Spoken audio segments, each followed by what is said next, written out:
Avec son toit en forme de coquillage, c'est le premier stade conçu pour la Coupe du Monde au Qatar. Inauguré il y a quelques semaines, il a une particularité, il sera entièrement climatisé. Aujourd'hui, il fait très chaud, quasiment 42 degrés. Et plus on va s'approcher du terrain, plus la température va s'abaisser. Bienvenue dans notre bulle climatisée, le stade Al-Wakra. Le long du terrain de jeu, des dizaines de canons soufflent de l'air frais vers la pelouse.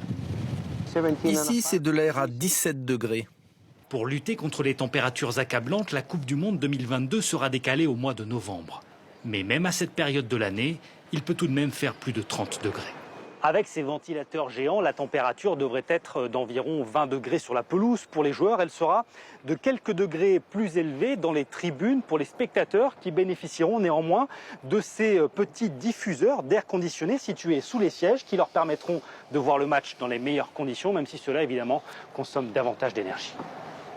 Une Coupe du Monde au milieu du désert, le concept est depuis longtemps décrié. Alors le comité organisateur dit tout faire pour limiter l'impact écologique de l'événement et surtout, il soigne sa communication à ce sujet. Avec ce laboratoire à ciel ouvert où 36 types de pelouses sont actuellement testés. C'est la même chose qu'un peintre qui chercherait à créer différentes nuances de bleu, de rouge ou de jaune pour sa palette. L'idée, trouver celle qui résistera le mieux à la lumière et gardera une parfaite teinte de vert, tout en consommant le moins d'engrais et surtout le moins d'eau possible. Le Qatar construit également le premier stade 100% réutilisable, composé de centaines de conteneurs qui pourront être démontés puis remontés ailleurs dans le monde.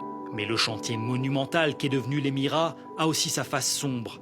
Le sort des centaines de milliers d'ouvriers qui travaillent par des températures avoisinant parfois les 50 degrés. Le comité organisateur nous a ouvert les portes de ce logement qui accueille 700 ouvriers. Durant l'été, les chantiers s'arrêtent de 11h à 15h, au plus chaud de la journée.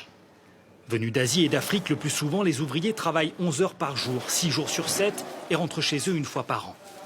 Nourris sur place et logés, notre guide gagne 315 € par mois et réside dans ce dortoir où l'intimité reste sommaire.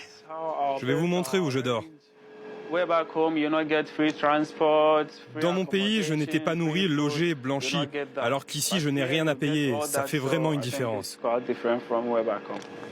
De nombreux experts estiment que les conditions de vie ont été améliorées ces dernières années.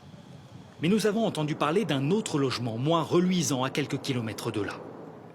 À notre arrivée, les environs ressemblent à une décharge à ciel ouvert, d'où semblent émerger plusieurs individus. Ces hommes travaillent-ils sur les chantiers ? Nous n'aurons pas le temps d'en savoir plus. Arrêtés par la police, puis relâchés au bout de 4 heures contre une promesse de ne pas revenir filmer ici. Le sort des forçats du mondial reste un sujet éminemment sensible, car selon cet expert, le flou le plus total demeure sur le chiffre de la mortalité sur les chantiers au Qatar. On sait que beaucoup d'ouvriers meurent, mais on ne sait pas combien. On ne sait pas de quoi, car les autorités qatariennes refusent de publier des chiffres et elles ne font pas d'autopsie. Les corps sont mis dans des cercueils et renvoyés dans leur pays. Les familles ne reçoivent ni explication ni compensation, sauf si la mort résulte d'un accident. Le comité d'organisation affirme que 11 personnes travaillant sur les chantiers des stades sont mortes l'an dernier. Selon plusieurs ONG, le bilan s'élève vraisemblablement à plusieurs milliers de morts depuis l'attribution de la Coupe du Monde au Qatar, il y a 9 ans.